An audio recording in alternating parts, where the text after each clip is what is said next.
Merci. Tout d'abord, je remercie sincèrement euh, d'une manière très profonde au président de la République pour la confiance placée en moi à travers ma nomination en tant que DG de la DGEP. Euh, c'est une très grand honneur de m'avoir confié cette direction. La direction générale de la performance financière et des établissements et entreprises publics, notre mission est d'assurer la gestion de la participation de l'État et des suivis des performances financières des établissements et entreprises publiques. C'est une mission très noble, c'est une direction nouvellement créée et nous sommes en chantier de créer les conditions où on devrait être à mesure d'aller un peu vite parce que c'est une direction qui devrait exister depuis, mais elle est nouvellement créée, on a le devoir de prendre toutes les mesures et pour s'accompagner avec toutes les autres directions pour aller ensemble dans l'objectif posé par le chef de l'État.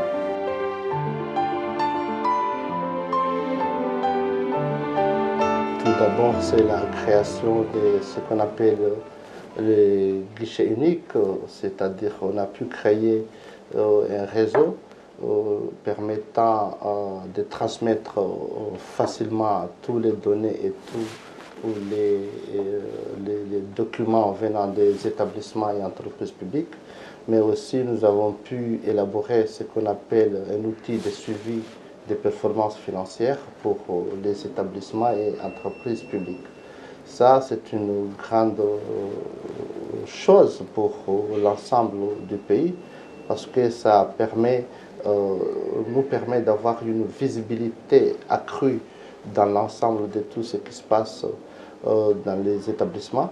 Et ça permettra aussi aux grands décideurs, les ministères tutelles, le ministère des Finances, c'est-à-dire l'ensemble du gouvernement, sous l'autorité du président de la République, de prendre les mesures qu'il faut, parce qu'avec notre outil d'analyse financière, permet d'avoir une visibilité de toutes les activités financières qui sont dans les établissements et entreprises publiques actuellement au Comores. Quelque chose qui n'existait pas auparavant. Alors ça, c'est une grande chose et nous sommes fiers que ce genre d'outils sont déjà en cours. Mais aussi, nous attendons qu'il y aura d'autres installations parce que notre mission, ce sont des analyses. Nous demandons avoir des données. Nous ne sommes pas pour gérer les entreprises, mais c'est pour les accompagner à remplir pleinement leur mission. Cela se traduit par le fait de créer les conditions qu'il faut pour que les établissements et entreprises publiques puissent remplir pleinement leurs grands objectifs, c'est-à-dire payer leurs taxes et être en mesure de se souvenir eux-mêmes pour éviter les subventions ou les aides budgétaires.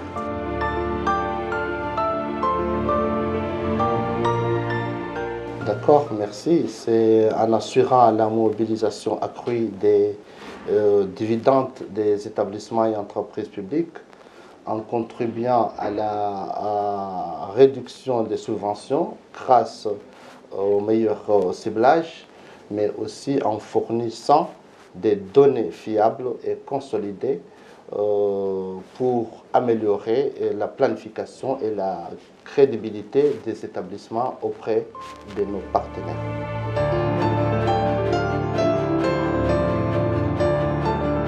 Possible, propose aux quelques conditions, c'est-à-dire sur trois conditions, parce que les réformes structurelles qui sont en cours ici au ministère sur la fiscalité, sur les établissements et entreprises publiques, nous permet d'avoir confiance pour la mobilisation des finances extérieures ou internes. C'est-à-dire, nous, le ministère tout entier rentrait en réforme et en structures qui sont en cours de se structurer. Cela permet de croire qu'avec le fait de remplir ces conditions auprès de nos partenaires, nous pouvons être parmi les meilleurs élèves en matière budgétaire. Cela se distingue d'une discipline budgétaire et meilleure qui nous permettra d'avoir une gestion des ressources de l'État.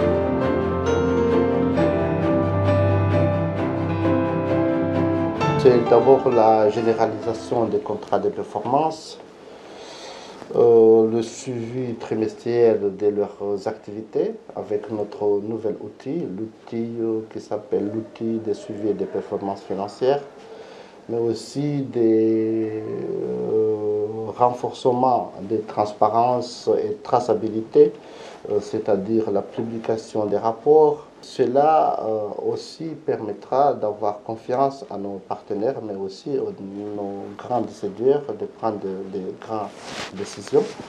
Et pour finir sur ça, c'est l'implication des conseils d'administration qui sont presque achevés grâce aux efforts du chef de l'État, qui a presque nommé dans toutes les sociétés d'État des conseils d'administration.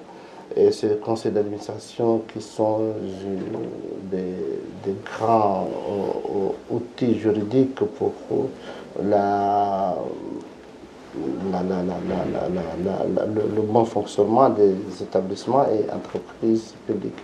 Et c'est parmi nos grands objectifs, c'est d'avoir généralisé dans l'ensemble de toutes les sociétés d'État, c'est-à-dire d'instaurer, grâce aux efforts du chef de l'État, des conseils d'administration qui seront là pour veiller au fonctionnement des directeurs qui seront nommés dans ces différentes sociétés d'État.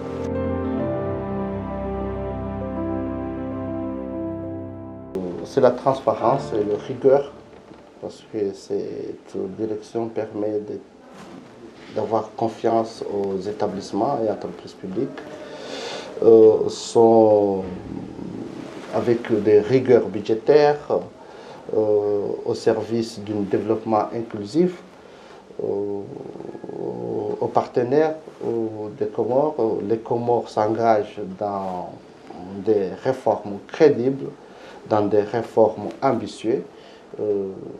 C'est une grande occasion d'appeler à nos partenaires de nous accompagner, de croire à cette ambition, parce que les réformes qui sont en cours sont des réformes très ambitieuses et j'appelle à tout le monde d'y croire et d'accompagner, parce que pour la première fois dans ce pays, nous avons, avec les efforts du chef de l'État, le pays a pu avoir les conditions climatiques, c'est-à-dire les conditions politiques permettant d'avoir de grandes visions et mettre en œuvre des actions concrètes.